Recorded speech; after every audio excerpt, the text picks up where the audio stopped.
चलो मित्रों, तो अब हम आ चुके हैं पॉलिटी के 8th डेली क्वेश्चन सॉल्विंग के पार्ट पर। ठीक है, डायरेक्ट क्वेश्चन सॉल्विंग स्टार्ट करते हैं। सबसे पहला question, consider the following features. तीन फीचर्स आपको दिए गए हैं: stable government, prevent autocracy and narrow representation. Now which of the above features will be a benefit after adopting the presidential system in India? देखो, आप लोगों को पता होगा पार्लियामेंट्री सिस्टम आपका रहता है, प्रेसिडेंशियल सिस्टम है, सिस्टम ऑफ गवर्नमेंट में आपने पढ़ा होगा। तो भाई इसमें से कौन कौन सी फीचर्स हमारे लिए बेनिफिट होंगे अगर हम प्रेसिडेंशियल सिस्टम इंडिया में अपना लेते हैं तो। तो भाई इसमें पहला आता है मेरिट्स, जो आपकी प्रेसिडेंशियल सिस्टम की आती हैं, उसमें आता है स्टेबल गवर्नमेंट। बिल्कुल सही, स्टेबल गवर्नमेंट है प्रेसिडेंशियल सिस्टम की एक मेरिट के तौर पे सामने आता है। प्रिवेंट ऑटोक्रेसी, भाई ये नहीं होता, भाई इसकी वजह से ऑटोक्रेसी हो सकती है, एक इंसान की या एक ग्रुप पे पावर कंसंट्रेट हो सकती है, तो ये ऑप्शन नहीं होगा। Third, narrow representation. Narrow representation जो है भाई, ये भी आपका ऑप्शन क्या है, करेक्ट नहीं है, ये एक मेरिट नहीं है। ठीक है। डेमोक्रेसी में आपका वाइड रिप्रेजेंटेशन होता है, वोट्स के अपीजमेंट के लिए हर तरह के लोगों को मिनिस्टर वगैरह बनाया जाता है, लेकिन प्रेसिडेंशियल सिस्टम में ऐसा नहीं हो सकता। तो भाई इसका आंसर होगा क्या, इसका आंसर होगा वन ओनली। क्वेश्चन नंबर 2 की तरफ बढ़ते हैं। With reference to the article 16 consider the following statement. It is confined to appointment to an office under the state. बिल्कुल सही। आपका आर्टिकल 16 का ऑब्जेक्टिव क्या है? To create a constitutional right. कौन सा right? Right to equality of opportunity and employment to public offices. तो भाई this is confined to citizens. ठीक है। इसके साथ साथ जो भी स्टेट के अंडर वाले ऑफिस हैं उन्हीं के अंडर में ही आता है, प्राइवेट ऑफिस के लिए नहीं आता। दूसरा, under this article the state can not grant reservations in the promotion. तो भाई स्टेटमेंट 2 जो है भाई आपका गलत है। आर्टिकल 16 का जो फोर्थ ए वाला पार्ट है, वो ये बताता है कि स्टेट रिजर्वेशन के लिए इन मैटर्स ऑफ प्रमोशन में रिजर्वेशन के लिए शेड्यूल कास्ट, शेड्यूल ट्राइब्स, आपके एससीज हो गए, एसटीज हो गए, इनके फेवर के लिए या अदर बैकवर्ड क्लासेस हैं उनके लिए प्रोविजंस कर सकता है, जो एडुकेटली भाई आपके रिप्रेजेंटेटेड नहीं है। तो भाई फर्स्ट ओनली। आगे बढ़ते हैं। Consider following statement regarding the constituent assembly. Doctor Sachchidananda Sinha was elected as a provincial president of the constituent assembly. पहला स्टेटमेंट बिल्कुल सही है आपका। इनिशियली फ्रेंच प्रैक्टिस को फॉलो करते हुए, फ्रेंच प्रैक्टिस क्या थी? कोई भी मीटिंग बैठ रही है तो भाई सिर्फ सबसे एजड मेंबर होगा, उसी को चेयरमैन चूज करेंगे। तो भाई पहले डॉक्टर सच्चिदानंद सिन्हा को चूज किया गया, लेकिन उसके बाद में डॉक्टर राजेंद्र प्रसाद थे, उनको परमानेंट चेयरमैन के तौर पर चूज किया गया। तो ये सही है।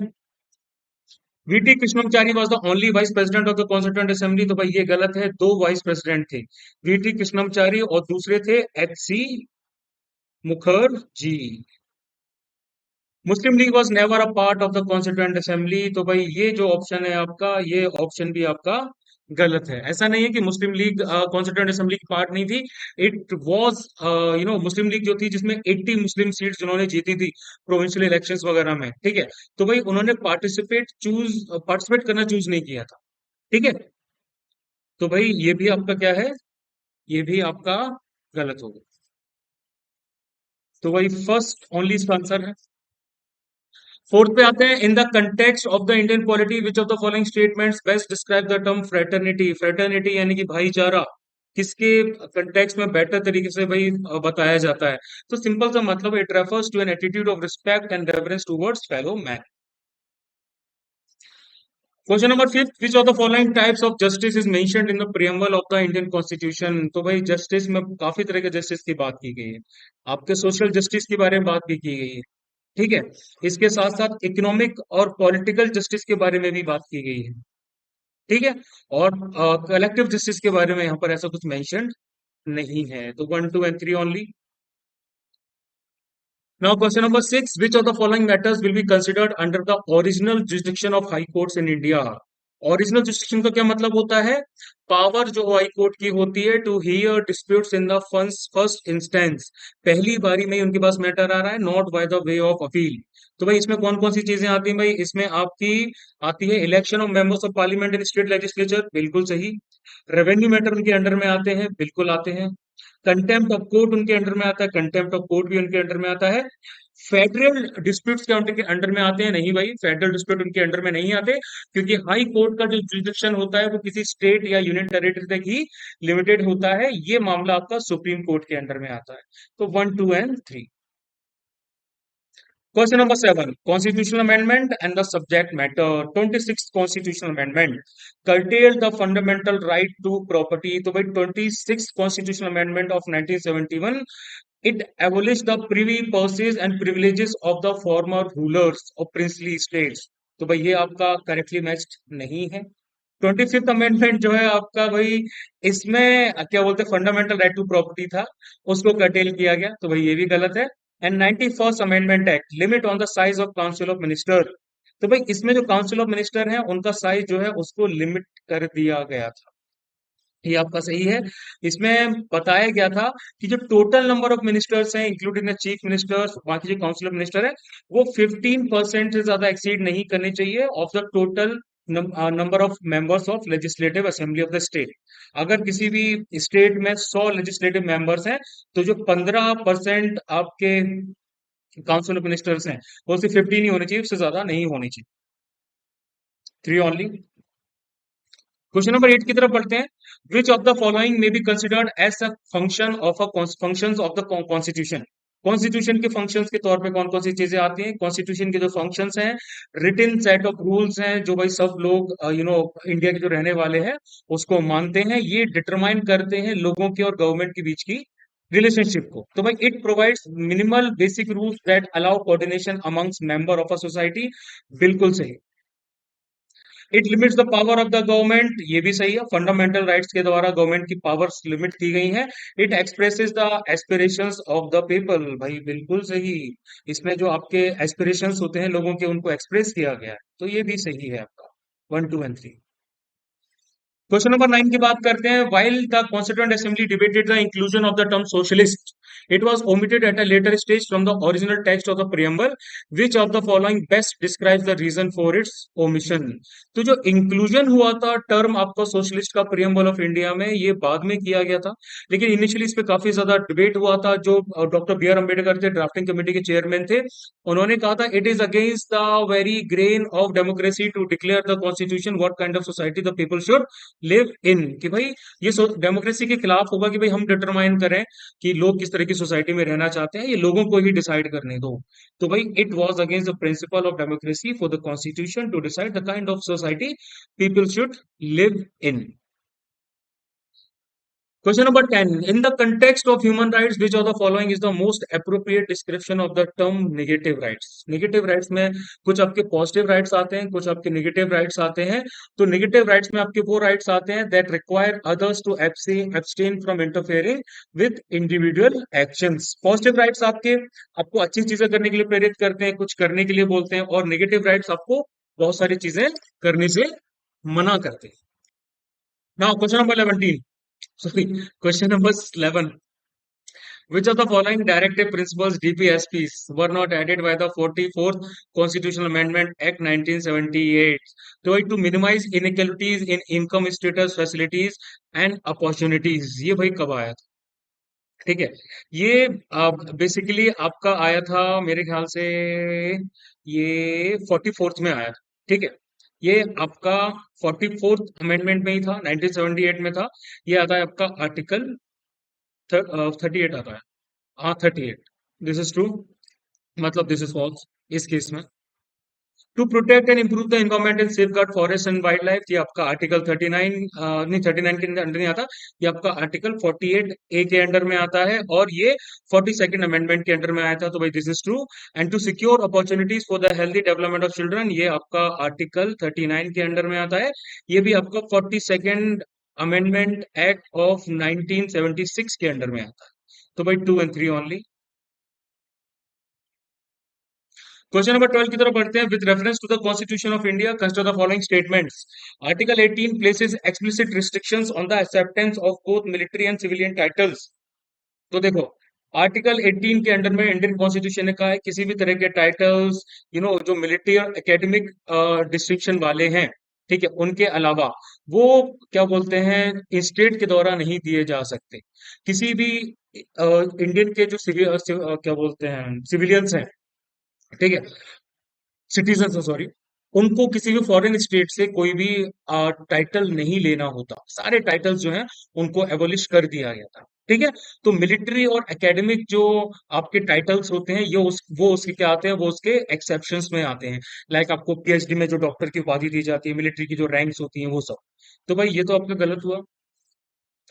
बोथ नहीं आता, ठीक है, मिलिट्री नहीं आता उसकी कैटेगरी में। Article 18 has prohibitory provisions for both citizens and non citizen.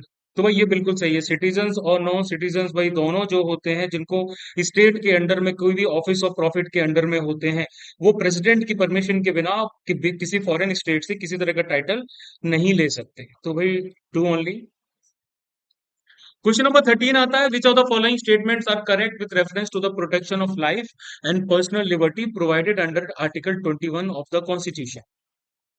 तो protection of life and personal liberty जो है वो आर्टिकल 21 के अंडर में आता है। पहला स्टेटमेंट आता है आपका, article 21 explicitly provides for the protection against arbitrary executive action but not against arbitrary legislative actions. क्या ये सही है? बिल्कुल सही है। ठीक है। इसमें ये कहा गया है कि भाई due process of law, due process of law आपका आर्बिट्रेरी लेजिस्लेटिव एक्शन के को कवर करता है। ठीक है। मतलब कि इसमें सीधी सी बात कही गई है, प्रोटेक्शन जो है आर्बिट्रेरी एग्जीक्यूटिव एक्शंस के खिलाफ लोगों को दी गई है, आर्बिट्रेरी लेजिस्लेटिव एक्शंस के खिलाफ नहीं दी गई है। जो आपके ड्यू प्रोसेस ऑफ लॉ यानी कि कानून को फॉलो करके जो कानून बनाए गए हैं, उनको फॉलो करवाने के लिए भाई आपका आर्टिकल 21 जो है वो भाई उसमें प्रोटेक्शन नहीं मिलेगी। अगर आपने कोई हत्या कर दी है तो भाई कानून इसके अगेंस्ट में बना है तो भाई आपको भेजा जाएगा जेल में। लेकिन आर्बिट्रेरी एग्जीक्यूटिव एक्शन की भाई जबरदस्ती सरकार आपके ऊपर कुछ एक्शन ले रही है जो भाई आपके राइट्स को वायलेट कर रही है under the protection of life and personal liberty, तो भाई वो उसके अंडर में कवर किया जाएगा। दूसरा, violations of the right of private individuals are not covered by article 21। तो भाई बिल्कुल सही है, कोई भी प्राइवेट इंडिविजुअल जो है जो दूसरे इंडिविजुअल के राइट्स को इंक्रोच कर रहा है, ये आर्टिकल 21 में नहीं आता है। फिर उसके बाद, the right this right can not be suspended during an emergency, बिल्कुल सही। It includes the right to move out of the country and the right to return to India, बिल्कुल सही। सारे ही सही है। Question number 14, the fundamental duties incorporated in the Indian Constitution under Article 51A were inspired from which of the following constitution? कौन से constitution से लिया था? पता है भाई, USSR constitution. Question number 15, which of the following statement is are correct regarding fundamental rights? They are defended and guaranteed by the Supreme Court. बिल्कुल सही। The state can impose restrictions on fundamental rights only during national emergency. State जितने भी आपके fundamental rights होते हैं, ठीक है, उनको नेशनल इमरजेंसी के दौरान सस्पेंड कर दिया जाता है एक्सेप्ट 20 एंड 21। ठीक है। तो भाई ये आपका गलत हुआ। They can be curtailed by parliament both through the ordinary acts and constitutional amendment act। तो भाई ये गलत है। सेक्रोसेंट नहीं होते, परमानेंट नहीं होते, पार्लियामेंट इनको curtail कर सकता है, रिपील कर सकता है, लेकिन एक कॉन्स्टिट्यूशनल अमेंडमेंट एक्ट के द्वारा, ऑर्डिनरी एक्ट के द्वारा उनको नहीं कर सकते। तो भाई first only. Question number 16, which of the following qualifications, conditions is are common for both Supreme Court and High Court judges? तो भाई no minimum age for appointment, बिल्कुल सही। Advocate of a High Court for High Courts in succession for 10 years, ये भी सही है। Should be a distinguished jurist in the opinion of the president, ये mandatory नहीं है। ठीक है, मतलब ये कॉमन नहीं है दोनों के बीच में। 2 and 3 ओनली। क्वेश्चन नंबर 17 की बात करते हैं, which of the following articles of the Indian Constitution relate to the opportunities for education for children between the age of 6 and 14 years? तो भाई ये आपका 86th अमेंडमेंट एक्ट 2002 के द्वारा इंस्टॉल किया गया था, इंसर्ट किया गया था। आर्टिकल कौन सा आता है आपका? आर्टिकल आता है आपका 51A and 21A in the constitution. इसमें right to free and compulsory education जो है 6 से लेके 14 के एज ग्रुप के बच्चों को फंडामेंटल राइट के अंडर में प्रोवाइड कराया गया था। ठीक है। और आर्टिकल 51A क्या कहता है? आर्टिकल 51A फंडामेंटल ड्यूटी डालता है पेरेंट्स पे और गार्डियंस पे कि भाई आप अपने बच्चों को जो है जो 6 से लेकर 14 साल के बीच में है उनको मैंडेटरी एजुकेशन प्रोवाइड कराइए। फिर हम क्वेश्चन 18 की बात करते हैं, in the context of religious and religion and religious affairs which of the following has been mentioned in the constitution? सबसे पहला, carrying of कृपाण is to be included in the profession of Sikh religion। तो वही article 25 के under में ये सब चीजें आती। ठीक है। ये रिलीजियस बिलीफ्स यानी कि डॉक्ट्रिन्स को भी कवर करते हैं, रिलीजियस प्रैक्टिसेस यानी कि रिचुअल्स को भी कवर करते हैं। ये जो राइट्स होते हैं सारे पर्सन्स यानी सिटीजन्स को अवेलेबल होते हैं, साथ साथ नॉन सिटीजन्स को भी अवेलेबल होते हैं, लेकिन subject to public morality, order, health वगैरह ये सब चीजें इसमें आ जाती हैं। तो भाई पहला स्टेटमेंट आपका सही है। दूसरा, the term Hindus would include Sikh and Buddhist, भाई ये स्टेटमेंट भी सही है। The state has to make efforts to ban the slaughtering of the cows, तो भाई ये स्टेटमेंट भी आपका सही है, डीपीएसपी के अंडर में आता है, आर्टिकल 48 के अंडर में। तो भाई तीनों आपके सही है। Question number 19, consider the following statement with respect to contempt of court. Contempt of court has both legislative and constitutional backing. Article 129 जो है ना हमारे कॉन्स्टिट्यूशन का, सुप्रीम कोर्ट पे को ये पावर देता है कि to punish for contempt of itself, ठीक है। और आर्टिकल 215 जो है ये आपके हाई कोर्ट को पावर देता है कि भाई वो कंटेम्प्ट ऑफ कोर्ट एक्ट 1971 के अंडर में पनिशमेंट दिया जा सके, ठीक है। तो भाई आपका इसमें दोनों चीजें आ जाती हैं, लेजिस्लेटिव एंड कॉन्स्टिट्यूशनल बैकिंग। दूसरा, the constituent the consent of chief justice is mandatory when one individual wants to initiate a case of contempt of court against another individual. क्या ये होना चाहिए, क्या ये मतलब कि मैंडेटरी है? तो भाई ये स्टेटमेंट आपका गलत है, ठीक है। इसके लिए कंसेंट किसकी चाहिए होती है? अटॉर्नी जनरल की। अटॉर्नी जनरल की कंसेंट जरूरी होती है जब एक प्राइवेट इंडिविजुअल सिटीजन दूसरे इंडिविजुअल के खिलाफ कंटेम्प्ट ऑफ कोर्ट का कोर्स इनिशिएट करना चाहे। तो भाई वन ओनली। क्वेश्चन नंबर 20 आता है, consider the following statement regarding the Indian federation. The constitution of India empowers the parliament to alter the territory of states without their consent. क्या ये सही है? तो भाई Indian federation traditional federation system से इस तरीके से थोड़ा सा अलग है कि ये पार्लियामेंट को एम्पावर करता है कि भाई आप स्टेट्स की टेरिटोरियल इंटीग्रिटी के साथ में छेड़छाड़ कर सकते हैं बिना उनकी कंसेंट के। तो भाई पहला स्टेटमेंट सही है। दूसरा, Indian federation is an indestructible union of indestructible states, तो भाई ये गलत है। हम ये स्टेटमेंट किसके रिस्पेक्ट में सही है? यूएसए के बारे में सही है। इंडियन फेडरेशन जो है भाई वो एग्रीमेंट का रिजल्ट नहीं है। यहाँ के स्टेट्स के साथ में छेड़खानी कर सकते हैं, उनके नाम, इनकी बाउंड्री वगैरह सब चेंज कर सकते हैं। तो इंडस्ट्री इंडियन फेडरेशन में जो यूनियन है उसको नहीं तोड़ा जा सकता, लेकिन जो स्टेट्स हैं उनको तोड़ा जा सकता है। तो Indian federation is an indestructible union of destructible states, one only. Question number 21 की बात करते हैं विद रेफरेंस टू द स्वर्ण सिंह कमेटी। सरदार स्वर्ण Singh committee consider the following statements. The committee was established by the first non Congress government soon after the national emergency, बिल्कुल गलत। 1976 में Congress government ने इस कमेटी को ऑर्गेनाइज किया था। It propose to incorporate the 10 fundamental duties in the Indian constitution, भाई ये भी बिल्कुल गलत है। क्यों गलत है? इन्होंने 8 फंडामेंटल ड्यूटीज की बात की थी। It recommended the imposition of penalty of punishment for the infringement of duties, तो भाई ये स्टेटमेंट है, ये बिल्कुल सही है। 22 question, which of the following statement is are correct with reference to the preamble of the Indian constitution. पहला, it acted as a guide to the constituent assembly in drafting the constitution of India, बिल्कुल गलत, ठीक है। ये constitution के enact होने के बाद में इसको लागू किया गया था, तो भाई ये गाइड तो कर ही नहीं सकता। It reveal the source from which the constitution derives it's authority, ये बिल्कुल सही है। Source of authority of the constitution मतलब इसमें बताया गया कि अथॉरिटी कहां से लेते हैं? From people of India. इसमें लिखा गया ना we the people of India, तो भाई वहीं से अथॉरिटी आती है। It has been amended only once since its adoption, बिल्कुल सही, 1976 में इसको अमेंड किया गया था आपकी इंटरनल इमरजेंसी के दौरान। 42nd कॉन्स्टिट्यूशन अमेंडमेंट के दौरान इसमें सोशलिस्ट, सेक्युलर और इंटीग्रिटी नाम के वर्ड्स जो है प्रियम्बल में डाले गए थे। तो भाई 2 and 3 on. Question number 23, consider the following statement regarding the government of India act 1935, जिससे हमारा कॉन्स्टिट्यूशन हैविली इन्फ्लुएंस्ड है। तो in it envisages the establishment of an all India federation excluding princely states, बिल्कुल गलत है। क्यों? जो फेडरेशन ऑफ इंडिया की बात की गई थी उसमें दो लेवल्स की यूनिट्स थी, सेंट्रल एग्जीक्यूटिव और पार्लियामेंट। उसके नीचे आपकी प्रोविंसेस और आपकी प्रिंसली स्टेट्स थी, तो भाई ये गलत हुआ। It provided for dyarchy at the centre, dyarchy centre का मतलब ये होता है इसमें कुछ फंक्शंस आपके आ जाते हैं। कैसे? जो एडमिनिस्ट्रेशन आपका होता है, आ, हाँ ये ट्रू है वैसे। जो एडमिनिस्ट्रेशन आपका होता है डिफेंस का, एक्सटर्नल अफेयर्स का, बाकी चीजों का, ट्राइबल अफेयर्स का, वो सब आपका गवर्नर जनरल के ऊपर छोड़ा गया था। ठीक है। और बाकी जो रिजर्व सब्जेक्ट्स थे बाकी वो आपकी काउंसिल ऑफ मिनिस्टर्स पे छोड़ा गया था, जो लेजिस्लेचर के रिस्पॉन्सिबल थे। तो भाई डायरकी का मतलब यही हुआ। तो भाई यहाँ पर हुआ टू ओनली। क्वेश्चन नंबर 24 पे आते हैं। Which of the following benefits are enjoyed by an overseas citizen of India, OCI card holder? इसकी स्टोरी भी आपने सिटीजनशिप वाले चैप्टर में लास्ट में पढ़ी होगी। तो पहला ऑप्शन आता है exemption from reporting to police authorities for any length of stay in India. क्या ये सही है? बिल्कुल सही है।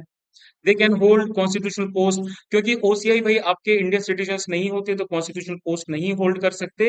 Multiple entries and multipurpose lifelong visit to visa to visit India, बिल्कुल सही। No entry fees for visiting the national monuments and historical sites, क्योंकि ये फॉरेनर्स की कैटेगरी में आते हैं, तो ये चीज भी उनके लिए अवेलेबल नहीं है। तो इसमें आएगा first and three on. Question number 25, consider the following pairs writ and on the grounds जिसपे उनको इशू किया जाता है। क्यो वारंटो। क्यो वारंटो भाई आपकी क्या बोलते हैं, एक्सेस जुरिस्डिक्शन के लिए यूज की जाती है। ठीक है। क्यो वारंटो आपकी कब क्या बोलते हैं यूज की जाती है? क्यो वारंटो आपकी यूज की जाती है जनरली, ये किसी कोर्ट के द्वारा इशू की जाती है to inquire into the legality of the claim of a person to public office. तो इलीगल असर्प्शन जो होता है किसी भी पब्लिक ऑफिस का, ये भाई उसको क्या करती है, रोकती है। ठीक है। उसके बाद सेट्यूरारी होती है इलीगल अब्सर्शन ऑफ पब्लिक ऑफिस, तो भाई ये तो गलत हो गया। ठीक है। सेट्यूरारी आपका क्या करती है? Certiorari it is issued on the ground of excess of jurisdiction.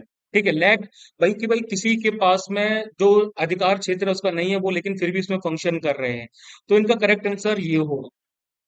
हाबियस corpus की बात करें तो आर्बिट्रेरी डिटेंशन, इसको बंदी प्रकर्षण कहा जाता है हिंदी में। किसी इंसान को अगर पुलिस ने या किसी और अथॉरिटी ने किसी प्राइवेट पर्सन ने भी कैद करके रखा हुआ है, तो वही हैबियस कॉर्पस की जो रिट है उसको इशू करके उस इंसान को सामने लाया जाता है कोर्ट के सामने।